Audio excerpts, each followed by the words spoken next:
targeting of our youth. Currently, I'm attached at the neck to a bulldozer on Jefferson Boulevard, just west of Lincoln. I'm here because the destruction needs to cease. It is completely unlawful, unscientific, and unethical.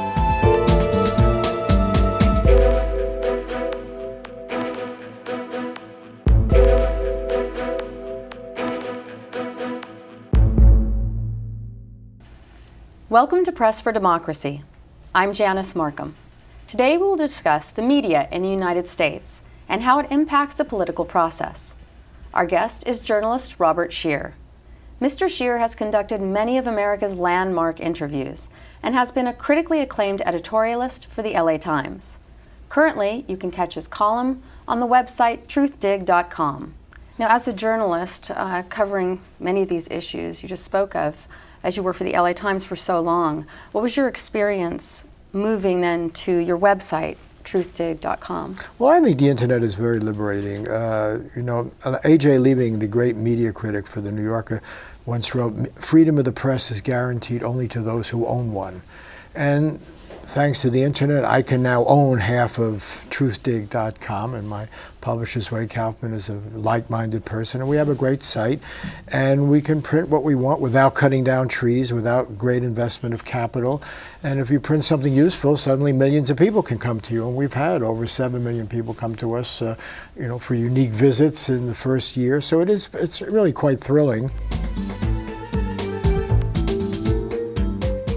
Now, as far as statistics go, the opening clip included the statistic that 1 in 4 homeless people is a child.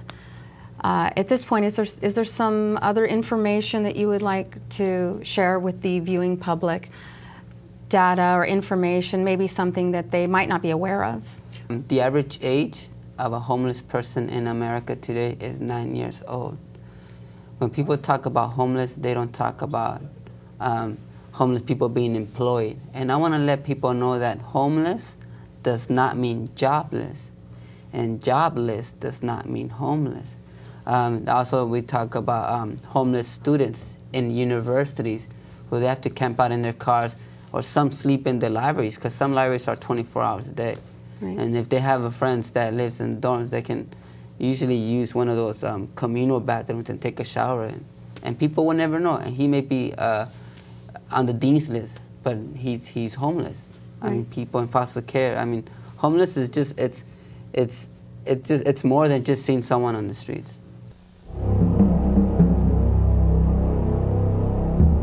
Homelessness for me was just a series of experiences that lowered my self-esteem, that made me feel invisible for the most part. You know, those are the most vivid memories, just the utter frustration and really, for me, sort of disbelief and denial that I was actually in this position. I'm pretty self-conscious about being homeless. People definitely do react to someone who's homeless in a manner that usually isn't real refreshing. When you got everything you own on your back and you got something that ought to be at home sticking out of your knapsack, you're homeless in this town. And you kind of get treated like a second-class citizen, really. I've heard, kind of people looking and saying under their breath, you really need to stop wasting my taxpayers' money. Why don't you go get a job? They really don't understand that. Yes, you see that person sitting in front of your subway stop, and yes, you see that person, but you don't know where that person's been. You don't know that person's situation. That person could have had a very bad health problem. They could have been HIV. They could have gotten put out due to fires or some kind of disaster. So the thing is not to judge. Now, regarding voting machine security, I have a quote here from David Baer, spokesman for Diebold Election Systems, who stated, "For there to be a problem here, you're basically assuming a premise where you have some evil and nefarious election officials who would sneak in and introduce a piece of software. I don't believe these evil election people exist. Now, call me cynical, as some have, but isn't this a huge leap of faith that we're being asked to take in this situation? Well, it's beyond that, because it doesn't require that an elections official be complicit. It's very possible for anyone who has access to the machine to introduce another piece of code, something that overwrites what's in the machine, which then can be carried back to the main computer. So it is first wrong to say that you require the complicity of a voting official. But you know, in the history of this country, we know that there have been issues about the integrity of elections, and there are across the world in elections. I remember Willie Sutton being asked once why he robbed banks, and he said, because that's where the money is. Why would someone try to steal an election or fix it or stuff the ballot box? Because that's where the power is.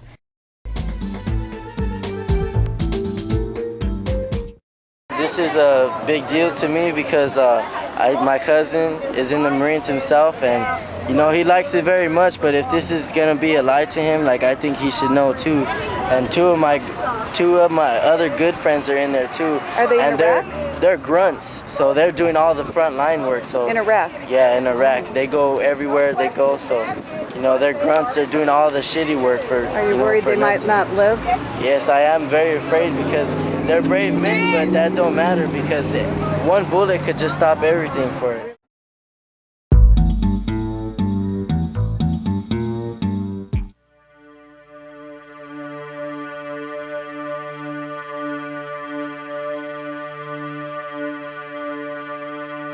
This documentary actually started 20 years ago when I was in graduate film school.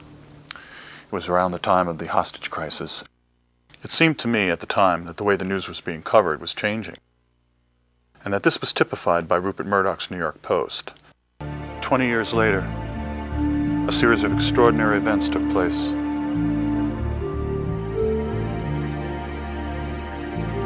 For me, they provided a window. I could see the selling of the Iraqi war, the media's handling of the 2000 election, and the Supreme Court's decision in a new light.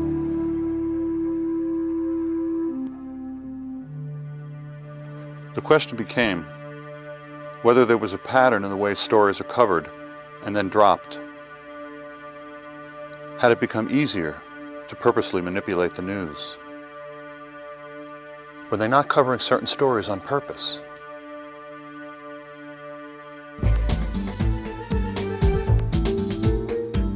I know many people, renowned scholars, and even politicians have called for the impeachment of George W. Bush.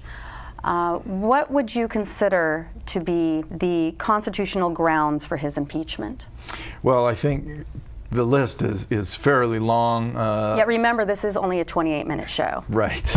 The list is long, but I don't think it's a very complicated argument. We could begin with the war in Iraq. The fact that the president misled the nation into that war, and I think engaged that war in what would be a grossly incompetent manner, it was an abuse of power. At the very least, the House of Representatives should investigate the information that the president had before he led us into war regarding the WMDs, regarding the relationship of Saddam Hussein with Al-Qaeda, and the manner in which the public was misled. That was an abuse of power. It's a fairly obvious abuse of power.